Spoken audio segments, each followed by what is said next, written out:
Pessoal, tudo bem? Começando aqui mais um podcast Vem Acréscimo, aquele seu podcast favorito de tudo a respeito aqui do futebol de São Paulo.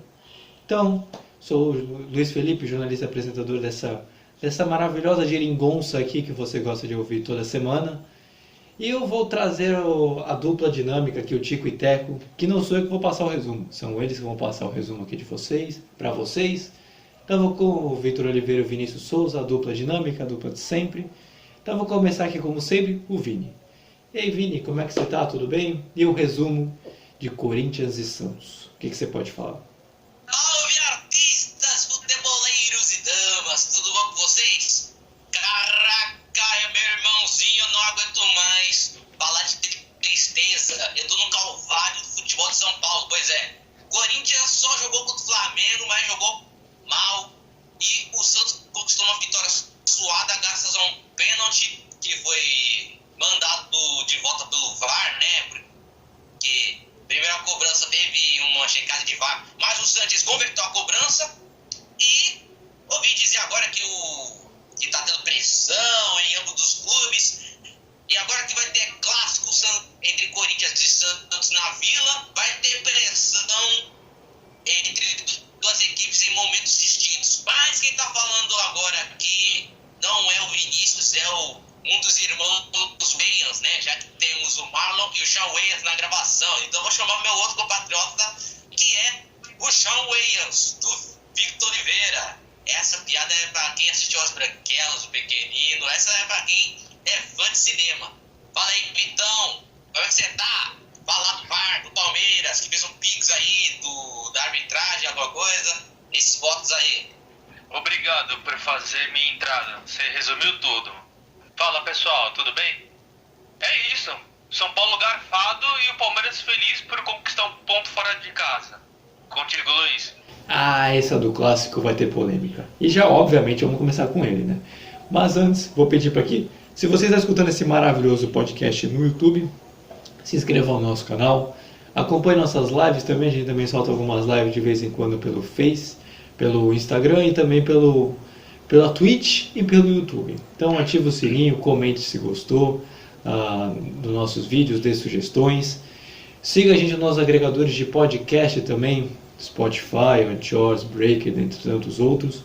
Lá a gente também solta nossos podcasts semanais toda terça-feira, para que você acompanhe o que de melhor acontece aqui no futebol de São Paulo.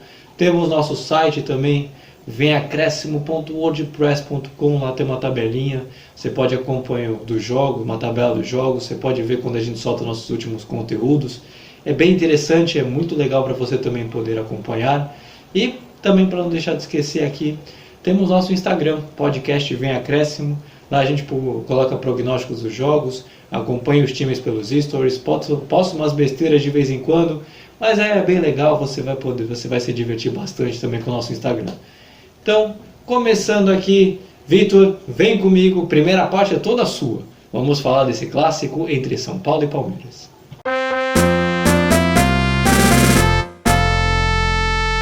Olha, para te ser bem sincero, eu nem penso nisso.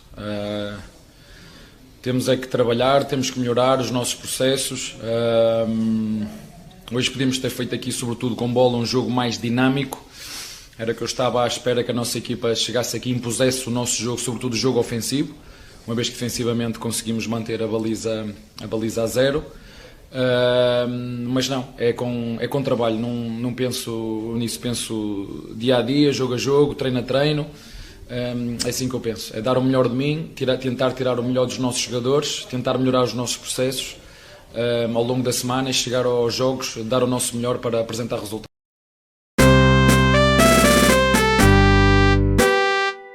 Ya no quiero falar do árbitro e do VAR, porque acredito ho muito respeito pela dirigência. A dirigência já falou disso. Acredito que o time jogou um grande jogo contra um grande time. Jogou um grande jogo, taticamente perfeito. Fizemos todo o possível, 2 gols, um penalty, situações perigosas, mas não alcançou.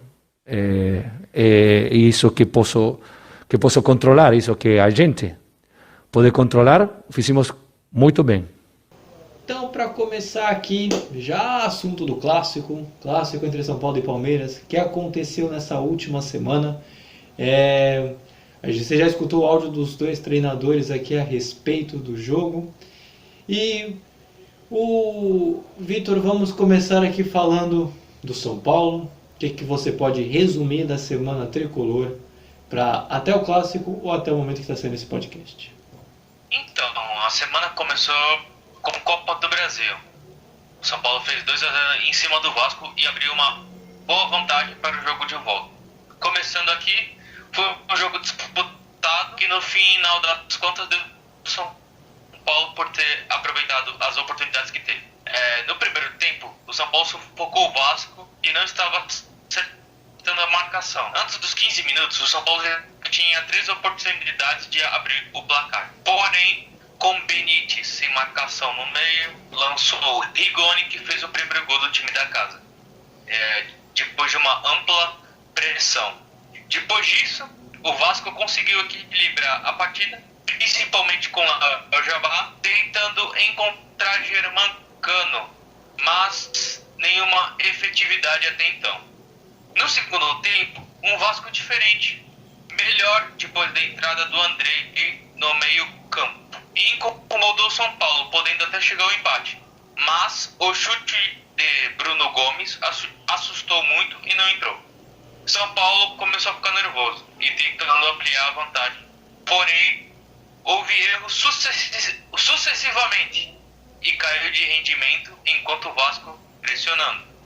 Houve algumas substituições visando as outras partidas em sequência, tanto para o Vasco, tanto para São Paulo. O jogo caminhava para 1-0 e uma vantagem nada confortável visando o jogo de volta. Sendo assim, entretanto, um escanteio cobrado por Reinaldo, Pablo, com o bordão criado pela torcida nunca critiquei, fez o segundo gol que deu uma tranquilidade olhando o jogo de volta. Resumindo, partida, apesar dos ameaços, foi segura. Agora o Vasco precisa de 3 gols para passar no tempo normal e 2 gols para levar aos pênaltis. E o São Paulo com a vantagem de fazer seu jogo e buscar fazer gols para evitar novas surpresas. Agora, pulando da Copa do Brasil para Brasileirão, clássico, São Paulo e Palmeiras 0-0. Foi um jogo equilibrado e com o São Paulo melhor durante a partida, com mais velocidade, com Marquinhos jogando em cima dos zagueiros palmeirenses, Gustavo Gomes e Felipe Melo. Deu um sotadouro na defesa. Quem assustou foi Daverson, que foi surpreendendo o Thiago Volpe em uma cavadinha. Porém, Rodrigo Nestor lançou o Rigoni e fez o gol, mas estava impedido. Isso não abalou o São Paulo, que continuava melhor apesar de alguns sustos que tomava. Marquinhos aproveitou da falha de Felipe Melo, dividiu com Gustavo Gomes, pênalti, porém anulado. No segundo tempo, com as entradas de Gabriel Veron e Breno Lopes, o Palmeiras teve mais velocidade, incomodando os zagueiros são paulinos. Marquinhos lesionado virou rotina. A caminho cobrou a caminho do empate 0-0, porque estava indo pro final do jogo.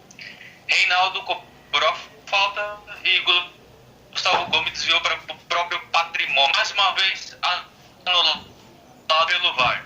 Resumindo, falando só depois de arbitragem, parte polêmica, São Paulo, apesar dos pesares, se fortalece com a partida feita. Com 7 desfalques, jogando contra um Palmeiras, se eu posso dizer, completo, foi bem. Tendo em vista a Libertadores, ele se comportou bem, apesar do resultado empatado. São lances de interpretação, mas infelizmente não sabem como lidar. É isso. Vitor, agora comenta um pouquinho da semana do Palmeiras, que aí depois eu quero entrar mesmo nessa parte do da polêmica de arbitragem, porque esse tema vai render. Então, como é que foi a semana do Palmeiras? Então, a semana do Palmeiras, ele aproveitando que a semana de Copa do Brasil, como ele foi eliminado, então ele aproveitou para treinar, descansar certos jogadores e tentar a recuperação de alguns. Como, por exemplo, o Dudu. O Dudu, ele provavelmente que seria relacionado. Só que ele teve um incômodo no pé, portanto, não participou da partida. E o Rony e o Luiz Adriano ainda estão fazendo a transição para o campo. E eu vi um Palmeiras dessa partida, assim, pisando já contra o São Paulo, que eu já falei o resumo todo. O Palmeiras só teve algumas boas escapadas. O meio-campo de São Paulo anulou o Gustavo Scarpa e o Rafael Veiga, são, digamos, os cérebros da equipe. E eu creio que com essa mudança que o Crespo fez, que ele estava jogando 3-5, mudou para o 4-4-2 nessa partida, pegou o Palmeiras de surpresa. Sendo assim, o Palmeiras se perdeu na marcação e não conseguiu combater o meio-campo de São Paulo. E também, ligado, a questão das transferências, que o Palmeiras anunciou o Jorge, lateral esquerdo, e outro lateral esquerdo que veio do Penharol, que é o Joaquim Piqueres. É isso? Isso, tá certo. Beleza. É a pronúncia. Mais outro lateral esquerdo para fortalecer o Palmeiras ao restante da temporada. Basicamente é isso. Então, Vitor, passando aqui já os dois áudios, passou aqui a semana, você já resumiu a semana. Essas polêmicas de arbitragem, né? Posso colocar duas, né? Que é o lance do pênalti e, obviamente, o do último gol anulado, que teve a participação do Miranda, de acordo com a arbitragem. É que eu vou falar pra você, essa parte ficou estranha porque não foi um pra cada lado, né? Foi os dois pro Palmeiras. Foi os dois a favor do Palmeiras e contra o São Paulo. E aí fica até o questionário do VAR, né? Se de repente o lance não é interpretativo, como falaram que foi o primeiro pênalti, por exemplo, que é um pênalti interpretativo, não seria melhor então manter a decisão de campo? E aqui não é favorecendo o Palmeiras ou prejudicando o Palmeiras, favorecendo o São Paulo. É que fica estranho, né? Porque quem acompanhou a transmissão do jogo viu que o árbitro, o comentário assim, dos especialistas de arbitragem da transmissão, falaram que o lance é interpretativo, que o árbitro estava bem posicionado, mas o VAR decidiu interferir. Se não é interpretativo, será que não dava para deixar seguir, assim como o gol também que foi anulado, que foi a grande polêmica, que parou o jogo por não sei quantos minutos, o que seria o terceiro gol do São Paulo, o possível terceiro gol. Não ter, será que Então, é muito estranho, eu achei estranho essa arbitragem de verdade. assim, Luiz, começando com aquele impedimento do Rigoni. Houve, ponto. Beleza, fez o gol, anulou. Agora a questão do Marquinhos tem duas coisas, duas faces da moeda. A primeira fica assim, ele podia ter passado a bola pro Rigoni e o Rigoni fizesse o gol. Tem essa face. A outra face, que eu entendi que ele não marcou o pênalti, que o Marquinhos, quando ele tá de frente pra bola, ele tá protegendo a bola. Ele tá esperando a carga. Eu acho que é por isso que ele anulou o pênalti. Se o Marquinhos estivesse fazendo o movimento de tocar a bola pro Rigoni e aí sim ele caísse, ia ser um pênalti. Eu acho que no entendimento dele, só do Marquinhos protegendo a bola e não definir o lance, eu acho que foi essa parte que pegou. E o Gomes pode até não ter feito pênalti, assim, não teve aquela carga, mas no mínimo ele foi imprudente na jogada. Que ele foi com a mão no peito e outra na cintura, assim, e derrubou o cara. Então essas é interpretativo, essas duas faces que eu falei. E a questão do gol, eu não sei nem o que é o certo e o que é o errado. Eu não sou nem especialista muito, mas a gente só escuta as opiniões e faz uma média, entre uma conclusão. A gente escuta muitas coisas, não sei nem o que falar. Eu vou pela linha do Arnaldo César. Falam que ele foi o melhor árbitro. Impedimento, gol contra não tem impedimento. Que o Miranda, pra ter impedimento, ele tava impedimento. Mas ele na minha opinião, ele não fez nenhum movimento que tirasse o Patrick de Paula da jogada, assim. Enfim, agora bola pra frente. O que sai desse jogo é que o São Paulo foi melhor que o Palmeiras, apesar de ter criado muitas chances. E bola pra frente. Não, o que dá pra dizer em relação à tabela é que mesmo o Palmeiras com esse empate, indiferente do jogo que aconteceu com o Atlético Mineiro, ia manter a liderança, né? Como o Atlético ganhou, está a um ponto atrás, né? Está um ponto à frente o Palmeiras e o Atlético Mineiro. Pronto, me acertei agora no raciocínio. E aí agora o Palmeiras agora vê um Flamengo chegando, vê um Flamengo muito bem, que depois a gente até vai acabar comentando com o Vinícius, né? Por causa que jogou contra o Corinthians. Mas o importante é que manter agora a liderança. Será que consegue manter ainda? Será que o resultado ainda consegue manter? O que dá pra ver do Palmeiras aqui pra frente com esse Flamengo chegando, esse polêmico empate e essas coisas? Assim, Luiz, eu vejo que o Flamengo tá voando e o Palmeiras tem que abrir o olho. O Palmeiras está se reforçando, acabei de falar, das transferências, tudo, porque vai enfrentar esse Flamengo que tá voando, vai ser bem complicado. Com Libertadores, tudo, o Palmeiras depois desse empate com o São Paulo vai ter que rever algumas coisas, porque não é de hoje que o Palmeiras, quando enfrenta o São Paulo, ele tem algumas dificuldades. E olha que o São Paulo estava desfalcado. E o Palmeiras, independente de ser titular ou reserva, o Palmeiras é um grande time. Diferente do São Paulo. Agora eu vou dar um pitaco. Que quando o São Paulo tem um time titular, quando entra algum reserva, cai o nível do São Paulo. É aquela oscilação que a gente já conhece. E isso é diferente do Palmeiras. Então eu acredito que o Palmeiras tem que rever alguns conceitos. Mas agora falando do São Paulo, o que deixou não só a torcida, como também jogadores, o próprio São Paulo como instituição injuriado assim, é que o São Paulo, com a combinação de resultados, acabou vendo de uma possível vitória a voltar à zona de rebaixamento, né? Por causa da combinação de resultados, o São Paulo caiu para a zona de rebaixamento. E o São Paulo, eu não vou dizer que está demorando a engrenar, porque nesse jogo foi a polêmica e poderia se decidir para os dois lados. Mas o São Paulo está precisando reagir mesmo, né? O São Paulo hoje com o Grêmio são os dois times, não vou colocar que decepciona. O Grêmio para mim decepciona mesmo. Mas o São Paulo tem uma série de questões e está demorando a engrenar, né? Uma hora tem que subir, senão fica convivendo até na zona até o fim do campeonato, fica dramático. Assim, Luiz, o que eu tenho visto muito nessas partidas do São Paulo, que ele não tem conseguido o resultado. Ok, mas eu tento ver o rendimento. Eu acredito que nessas últimas partidas, apesar de alguns resultados negativos, como o do Fortaleza e contra o Flamengo, o São Paulo fez jogo duro, competiu. Essa é o que fica. Como é que eu posso dizer? Caraca, esqueci até a frase, mas o contentamento. Não conseguiu o resultado? Que pena. Mas pelo menos ele competiu. Ele dá indícios de diferente do futebol que vem jogado, dá pra sair dessa situação. Realmente. E agora torcer, vamos ver de repente se consegue subir. Mas pelo menos nem que consiga pegar uma Sul-Americana, né? Pelo menos. Agora falando dos próximos jogos, tanto do São Paulo quanto do Palmeiras. São Paulo enfrenta o Vasco na quarta-feira, fora de casa, no jogo de volta da Copa do Brasil, às 9h30.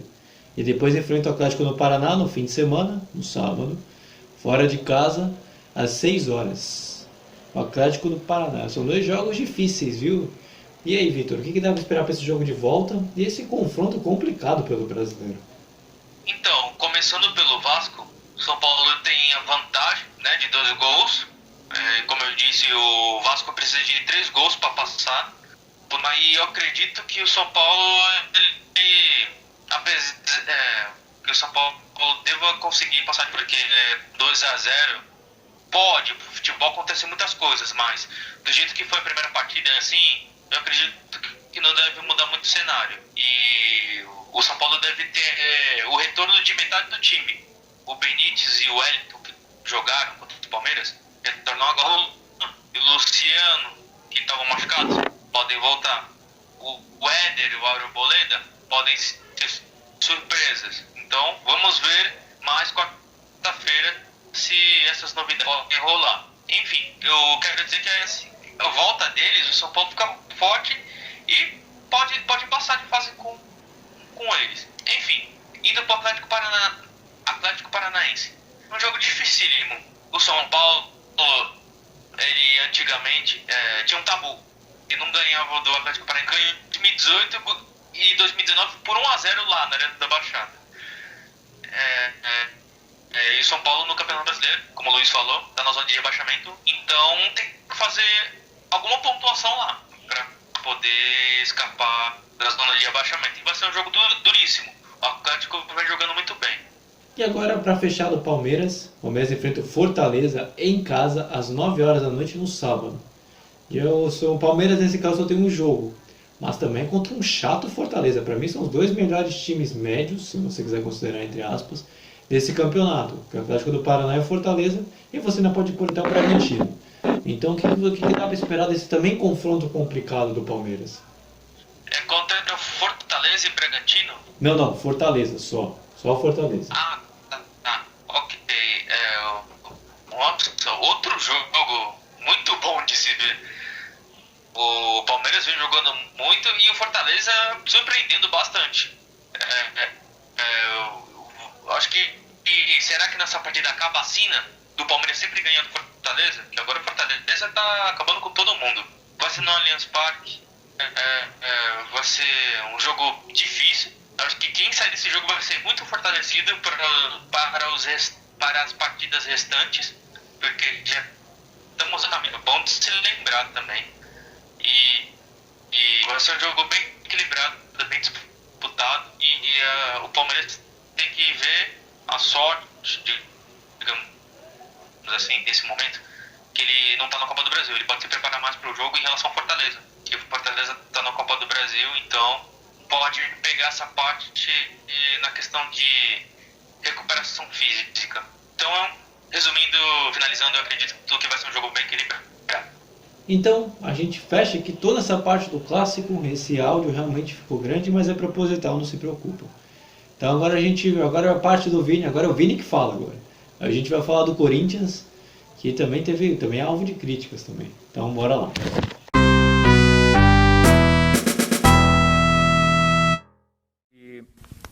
O campeonato é bastante difícil, duro.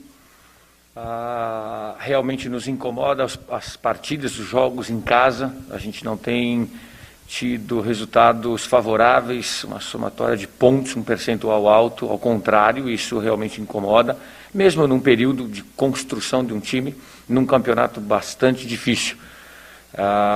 Nós vamos seguir trabalhando para melhorar a nossa performance em casa e a performance no campeonato. Uma mistura dos atletas que nós temos, chegada de outros que vão estar ajudando no grupo, a gente continuar disputando os jogos, um campeonato, volto a dizer, bastante complicado, difícil, e melhorando as nossas atuações, sobretudo dentro de casa.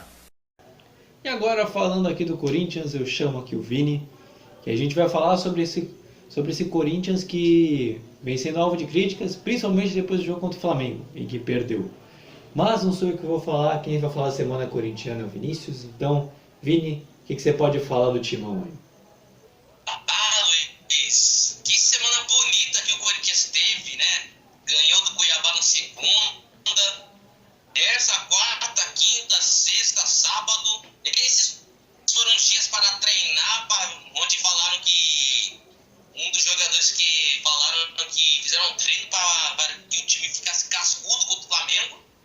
Mas não mudou nada, né? Parece que esse treino aí não mudou nada desse Corinthians de umas rodadas pra cá, né? Se o Corinthians já estava sendo criticado antes do jogo contra o Flamengo, imagina agora nessa semana. Mas vou começar comentando esse absurdo falando disso, que depois desse sarrafo que o Corinthians tomou em casa do Flamengo, eu fico agradecido de dizer que o Juliano pode estrear no próximo jogo do Corinthians, que eu vou falar daqui a pouco contra quem. Finalmente, já o Renato Augusto vai ser para depois, porque o cara não joga desde dezembro de 2020. Só para você ver a crise que estava na China naquelas épocas.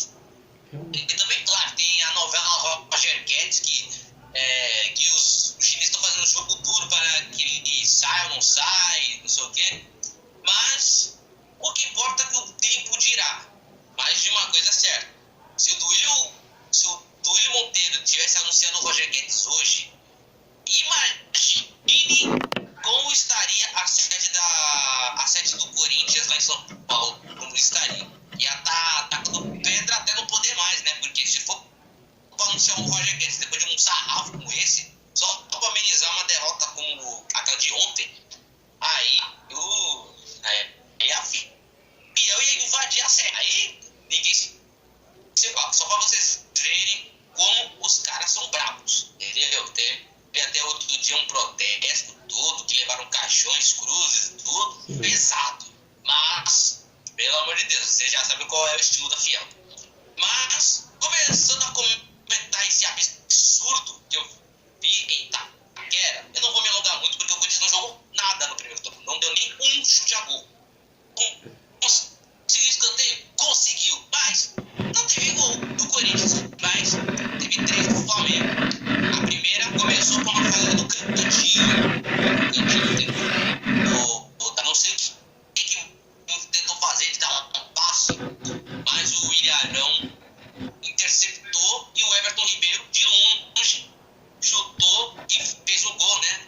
Por incrível que pareça, lei do ex em Itaquera. Logo, o Everton Ribeiro, aí, é lei do ex da assistência e do gol, né? O William Arão e o Everton Ribeiro, só pra vocês verem o quanto fica doído o bagulho. Aí, depois do que a gente tava vendo, com 7 minutos, todo mundo tava pensando assim, abriu a porteira, né? O Flamengo vai e passou o trator, literalmente. Cara, o Flamengo no primeiro tempo passou o trator, mas no segundo tempo foi de fusca, literalmente, porque o Flamengo tirou o pé. Pra ser sincero, tirou o pé, entendeu? Tava com 3-0, o segundo tempo foi de trocar passes até o jogo acabar. Mas, antes do segundo tempo, o Flamengo fez um gol de escanteio com o Gustavo Henrique. Pra quem não lembra, no ano passado, naquela terrível goleada de 5 do Flamengo contra o Corinthians, o Gustavo Henrique estava naquela partida, só que ele furou o saco e saiu da partida. E saiu da partida. Aí ele perdeu o resto do show, né? Na internet que ele teve, porque ele se machucou feio numa terceira via dele, aí, sei lá. Mas ele foi lá, fez o segundo gol e o Corinthians novamente atordoado com um péssimo futebol. Mas é um futebol do Corinthians que consegue parar um tal de Bruno Henrique. Gente, como é que dava pra parar o Bruno Henrique, meu Deus do céu? Nos últimos jogos o Corinthians tem apanhado do Bruno Henrique. E não foi pouco não, hein? Não foi pouco não. Tomou 3 gols naquela goleada de 4-1, quando o Carilli foi demitido naquela goleada de 4-1. Tomou 3 do Bruno Henrique. Ano passado em Itaquera, Bruno Henrique fez um golzinho dos 5. E ontem, vulgo domingo, esse jogo marcou mais um. Ou seja, 3-0, fora os apavoros, né? Aí, como é que seria no segundo tempo? O Corinthians teria que agir. Mas reagir como? Mas Silvinho fazendo suas alterações, dando suas estratégias e nada dava certo pro time da grande fiel torcida de São Paulo. Enquanto o Flamengo viu que estava 3-0, botou os reservas, né? Porque, pra que a gente vai fazer 4, fazer 5 os caras, se a gente ainda tem um jogo importante contra o ABC? Gente, vocês ganham de 6-0. Vocês poderiam botar o sub-17 do Flamengo para jogar contra o Corinthians, que ia dar na mesma. Mas foi isso. Sem contar os apavoros do perde-ganha no meio, das finalizações, até daquele gol do Bruno Henrique que a bola tocou no braço dele, que eu achava que ia ser 4-1 esse jogo, até confesso isso. Mas se não fosse esse toque de mão, a história seria outra. Mas, nos acréscimos, o Corinthians começou a apertar de novo, né? Mesmo não sei muito brilhantismo. Uma cobrança de escanteio, a zaga tirou e o Vitinho, e não a última pessoa que falou por 18 minutos, não. E sim o Vitinho da Fiel, que marcou seu primeiro gol da temporada e também no profissional do time do Corinthians. Mais do que era pro Corinthians tentar pelo menos o segundo gol, o chute do Matheus Vital batendo na trave, no travessão, a defesa do Diego Alves. Em resumo, é isso. O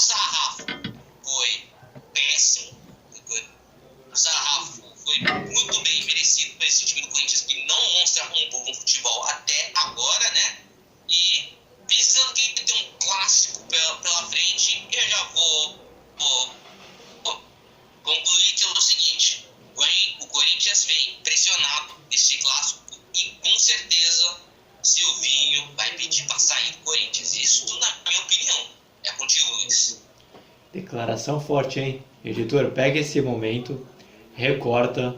Se o Silvinho pedir para sair mesmo, a gente põe no nosso Instagram. E lá, podcast vem acréscimo. Vai ser, se o Vini acertar, a gente vai abrir um quadro fazendo previsões do Vini. Se ele acertar essa, mas tudo bem. Vamos seguir aqui. Não, eu queria justamente falar das críticas, né? Você criticou, foi alvo de muitas críticas o time do Corinthians, devido ao pouco futebol apresentado, o pessoal ficou pé da vida. E o que dá pra dizer assim? Onde dá pra melhorar? É realmente a superioridade do time do Flamengo que fez o Corinthians parecer que tá mal? O próprio Corinthians se acovardou, entre aspas, em jogar, porque realmente só teve um time.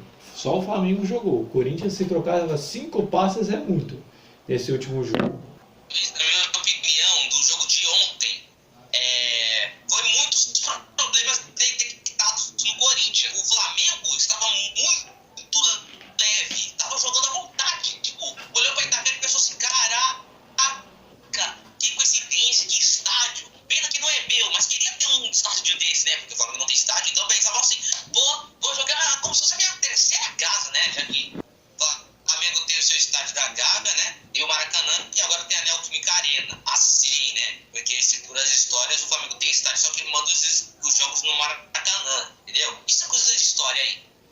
Mas, eu não sei o que o Corinthians treinou nessa semana para um time do tamanho do Corinthians jogar daquela forma contra o Flamengo. Eu nunca vi um Corinthians no primeiro tempo não finalizar uma vez contra 13 finalizações do Flamengo. 13. Flamengo, como visitante, 13 finalizações contra o mandante, que não finalizou nenhuma vez. Cara, eu tava vendo um filme, entendeu? Na minha cabeça, tipo assim, cara, é um filme que eu tô vendo nos últimos anos, dos confrontos contra o Flamengo. Cara, em 2019, com o Corinthians empatou em 1-1 em Itaquera, tipo, fiquei assim, cara, tudo bem, né? Ainda bem que empatou, né? Porque depois vai piorar. Mas, quando vi Copa do Brasil, perdeu em casa pro Flamengo, perdeu no Maracanã, também por 1-0. Aí no Brasileirão, 4-1. Aí depois, temporada seguinte, 5-1 em Itaquera, 2-1 no Maracanã, eu pensei, ih, rapaz, contra esse time não tá sendo o nosso dia. Não tá sendo o nosso momento. A gente tá em crise contra o Flamengo. Mas é aquilo, o Corinthians teve seu auge contra o Flamengo, né? Em 2011 teve a sua arrancada, teve o 2-1, começou a arrancar 3-0, 2013, 4-0, 2014, mesma coisa. Aí quando chegou 2015, 2016, mesma coisa. 2016, por exemplo, 4-0 Corinthians também. O Flamengo já ganhando corpo, mas do que a gente viu ontem, não era um Corinthians dos outros anos. Era um Corinthians meio que apático. Um time meio que, sinto muito dizer mais, covarde. Contra um time do tamanho do Flamengo, que é um time de seleção brasileira. Literalmente. Mas o que se dá pra concluir é o seguinte: contra o Flamengo, tem que treinar muito sério. Agora, quando é clássico, pelo amor de Deus, não faz aquele treininho tipo, vamos treinar finalização. Mano, não treina finalização. Não treina marcação, treina rachão, treina sei lá o que, treina pênalti, alguma coisa, cara. Pelo amor de Deus, tem que ter treino sério toda hora, entendeu? Mas, nesse caso do Corinthians, eu tô vendo que a questão não tá sendo mais de elenco, assim. Tô vendo que é falta de treino em umas coisas específicas por aí, que eu não tô sabendo citar nesse momento. Então, Vini, partindo pro próximo jogo, é justamente contra o Santos, domingo fora de casa, aqui na nossa Baixada Santista, onde a gente joga, onde a gente mora, às 4 horas. Então, o que dá para esperar desse jogo? Aí você fala mais do lado do Corinthians, que aí quando a gente passar pro Santos, você fala mais do lado do Santos. Bom, o Corinthians vai jogar o clássico contra o Santos buscando por uma vitória. No mínimo, uma vitória. Se empatar, beleza, mas tem que empatar jogando bem. Agora, se empatar e perder jogando mal, aí, meu irmão, o Silvinho vai ter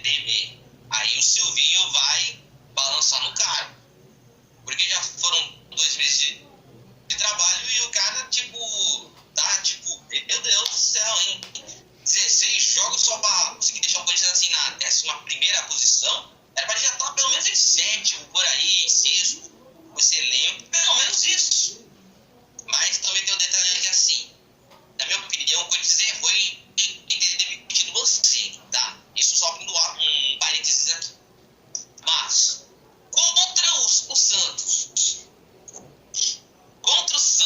meu Deus do céu, o Corinthians no início do ano, até que jogou bem contra o Santos, sem contar que fez 2-0, né? O Santos também naquele jogo não estava bem, com certeza. Eu havia comentado isso no podcast, onde vai estar um cardzinho falando, apontando onde eu estava fazendo análise do clássico. Mas é engraçado como os tempos mudam, né? É engraçado como os tempos mudam. Fernando Diniz está no Santos e agora é o Silvinho que está no Corinthians. E o Corinthians precisa da vitória para relaxar, para buscar um novo ânimo, porque, é uma vitória em clássico, pode mudar o destino. Agora, se perder, se prepara que a Fiel vai invadir o CT, hein? Se perder pro Santos, a Fiel vai invadir o CT aí, hein? Pode guardar isso daí. Então, a gente fecha aqui a parte do Corinthians. E aí agora a gente fecha o programa por o último e não menos importante time para falar do Santos. Vamos lá.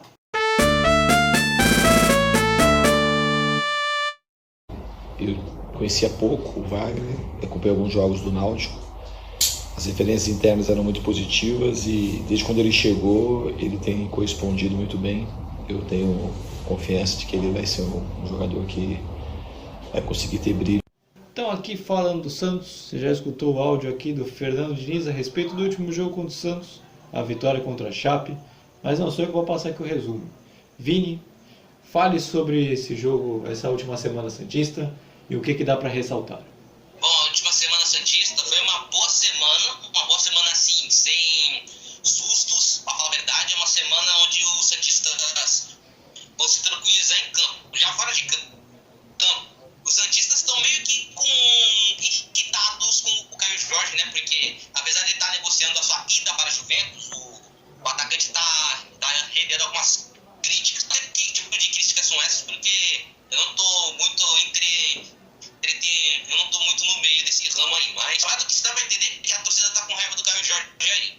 Se dane. Mas, falando agora do que aconteceu entre Santos e Juazeirense que houve aí, nessa semana, o Santos no primeiro tempo contra a equipe de Juazeiro não fez nada. A equipe de Juazeiro entrou no jogo bem, né? Anulou o time do Santos. Estava se dependendo na sorte, inclusive, mas quem diria a equipe juazeirense fechar o time do Santos, tem gente que até pensou que a Juazeirense ia ganhar o jogo. E também ia pensar que eu tô falando Juazeirense certinho, sem gaguejar nem nada, assim como foi no último podcast. Mas continuando esta pataquada toda aqui da Baixada Santista, que é o seguinte: o gol demorou pra sair, mas é aquela famosa frase, né? Quem é futeboleiro conhece essa frase muito bem. Contra time grande contra um time de menor expressão, fez um gol, significa que abriu a porteira. E foi literalmente isso que aconteceu com o Santos, literalmente, e com a Juazeirense. Porque na base da insistência, o Santos, graças a Deus, enfim, abriu o placar com 26 minutos do segundo tempo. Só para vocês verem a pressão que a Joá tomou do Imagine se tivesse torcida. E o gol ia sair com 40 minutos. Mas o Jean Mota deu uma boa assistência para o Madison, menino da Vila, para fazer de cabeça. Aí, mesmo com a vantagem, o Peixe começou a ampliar. E muito, a partir dos 49 aí do segundo tempo aí, meu amigo, aí lascou pro time de Juazeiro.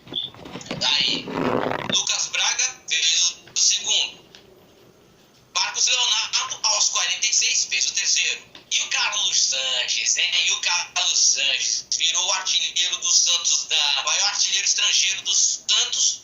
Nos últimos minutos do jogo completou a goleada. Eita, aí o próximo jogo será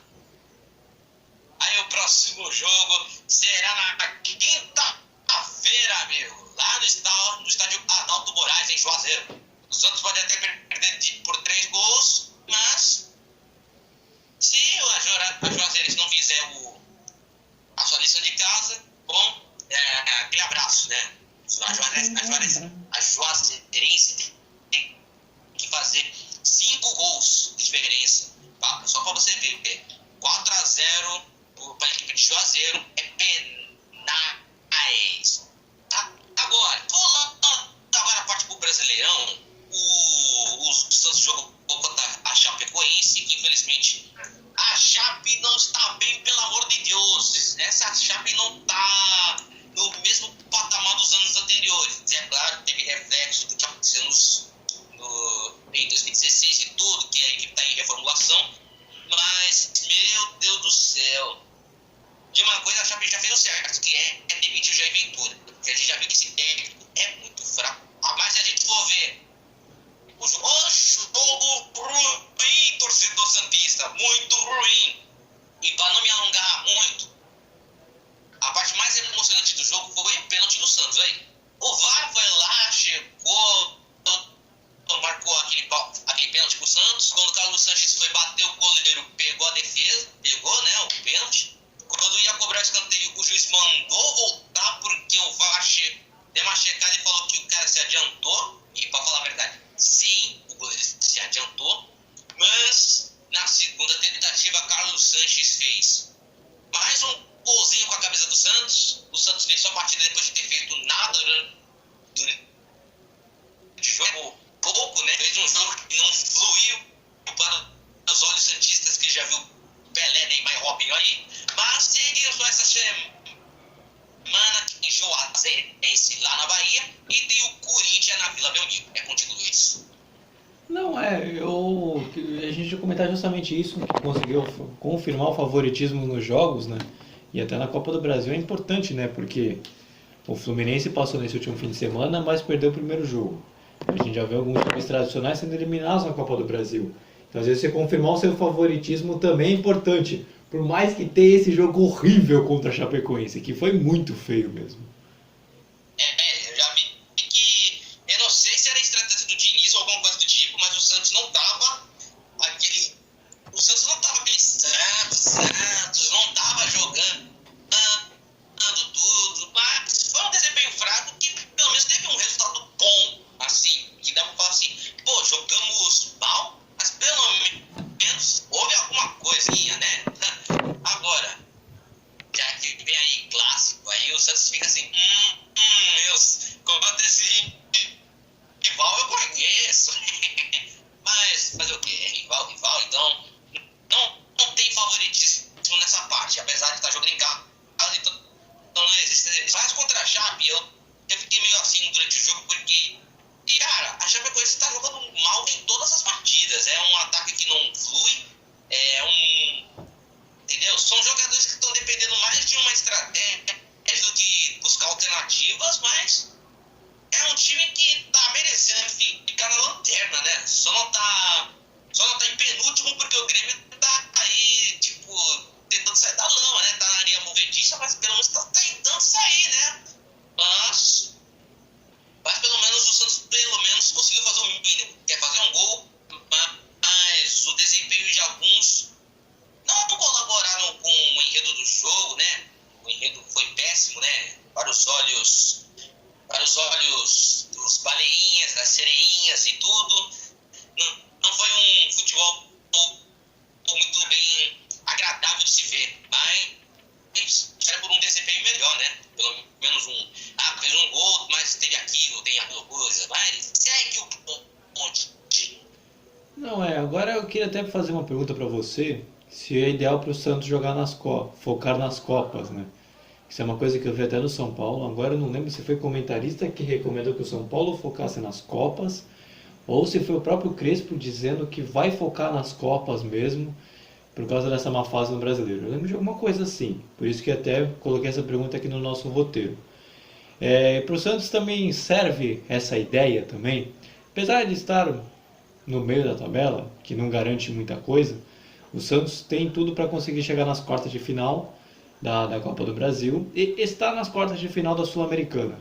Então é ideal para o Santos focar mesmo nas Copas e tentar ver se consegue algum sucesso nesses torneios, não vou colocar adjacentes, mas paralelos, e deixar para o brasileiro só focar para não cair mesmo e tentar conseguir uma Sula ou até uma possível pré-Libertadores?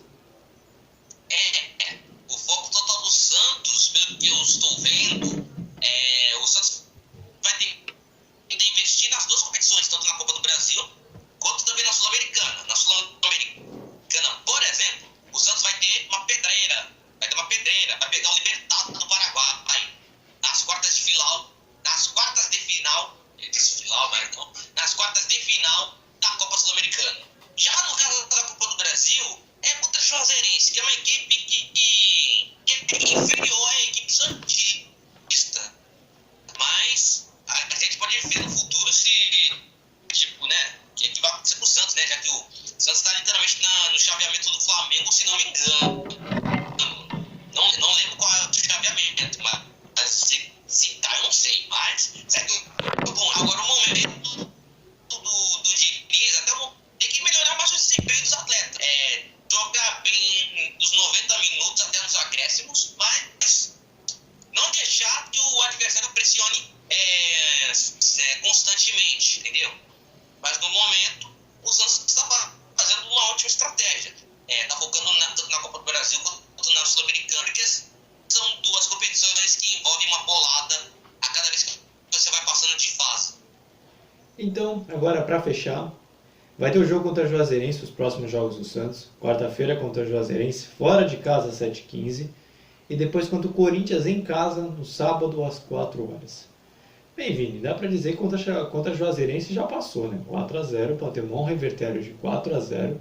Tem que ser muita incompetência. E depois tem um clássico contra o Corinthians. O que dá para dizer do Santos nesses dois jogos? Bom, eu aposto que o Fernando Diniz opte por uma escalação alternativa contra a Juazeirense, porque tá com a vantagem, tudo. Tem que ser um jogo tranquilo pro Santos, esse jogo de volta contra a Juazeirense. Agora, no caso do Corinthians, é bem provável time misto, um time titular, talvez, a não ser que aconteça algo. Mas, por se tratar de um clássico, todo mundo quer ver todos os titulares jogando e tudo. Mas o que não dá pra gravar é como vai estar desgaste físico. Não sabemos será para virar opção contra o Corinthians já no domingo. E eu vejo que o Santos chega para o clássico completamente. Não que exatamente assim, tendo a mesma pressão do que o Corinthians, mas chega com um estado tipo assim, cara, clássico a gente não anda bem, só depende do meu estádio, ou seja, só depende da Vila Belmiro só para poder ganhar o clássico, só para pelo menos garantir o título, literalmente, de tipo, ganhei do meu rival, pelo menos disso eu posso comemorar, agora de título, meu Deus do céu. Mas essa história vai ter que mudar, ganhar clássico na Vila, mas não tá título de verdade. Ou seja, tá vivo nas duas competições, mas tem que pensar de um outro foco. O do Corinthians é no Brasileirão. Se o Corinthians vai pular para sexto, para sétimo e vai afundar o Corinthians em crise. Agora, se o Corinthians ganhar, aí pode uma aguda, porque aí a torcida do Santos passa a desconfiar mais da equipe, né? E também pelo fato de ter perdido. Se perder pelo Corinthians pela segunda vez do ano, que eu acho que não será possível, na minha opinião, não sei. Mas eu não vejo assim, ninguém favorito. Eu acho que tá tudo empatado nesse clássico. É o jogo que o que vai acontecer nos 90 minutos que pode decidir mesmo. Bem, já citados os clubes, né? A gente agora se despede para fechar esse podcast aqui. Espero que você tenha gostado. Obrigado ao Vitor e ao Vinícius e a você que nos ouviu por esse maravilhoso podcast. Foi muito legal fazer. Vou fazer aquela chamada básica, como sempre, né? Se você está escutando a gente pelo YouTube, se inscreva no nosso canal, ativa o sininho, deixa o like, comente se gostou, dê sugestões, isso é muito legal pra gente. Siga a gente nos nossos agregadores de podcast também, Listenos, Breaker, Spotify, Anchor, estamos em várias plataformas para que você escute o nosso conteúdo também, que a gente solta toda terça-feira. Você pode seguir a gente no nosso Instagram também, podcast Vem Acréscimo, é super legal. Acabamos de postar um Reels lá. Você pode seguir, a gente posta prognóstico dos jogos, possíveis escalações, acompanha os times nos stories. Você pode ir lá e a gente posta umas besteiras de vez em quando, você vai gostar. E também temos nosso site, vemacréscimo.wordpress.com. Lá você pode acompanhar as nossas últimas postagens, tabelas, tudo feito lá pelo editor. Vai ficar legal também, o site é muito bom, você vai gostar. Então agora, reflexão da semana, momento bonitinho do dia. Agora fica essa frase até para terça-feira que vem. Então, Vini, qual é a frase deste podcast? A frase é a seguinte, artistas. Tá explicado a razão de eu ser gato. Afinal de contas, meu pai era eletricista. Né? Meu Deus do céu. Maravilhoso. Fase. Reflexiva, gostei. Vou usar essa na próxima cantada. Não, estou brincando. Então, Vini e Vitor podem se despedir. Vitor, vou deixar você primeiro, já que o teu irmão falou a frase. Então, se você tiver frase também, pode soltar, o espaço aqui é seu. Se quiser mandar abraço, beijo. Depois dessa, eu não tenho nem coragem. Uma boa semana pra todo mundo, obrigado por estarem acompanhando. E é isso, que seu time vem rodada. Aí, ó. Bonito, bonito, gostei. Agora, Vini, o espaço é seu. Bom, meus queridos e minhas queridas, vamos se encerrando por aqui. Vamos encerrar o nosso podcast daquele jeitinho que você gosta. Bom, em vídeo, vocês não tem, é só áudio. Então, nas lives, daquele jeitinho que a gente faz, a gente se despede assim, ó. Tchau, Brasil! Que vem acréscimo!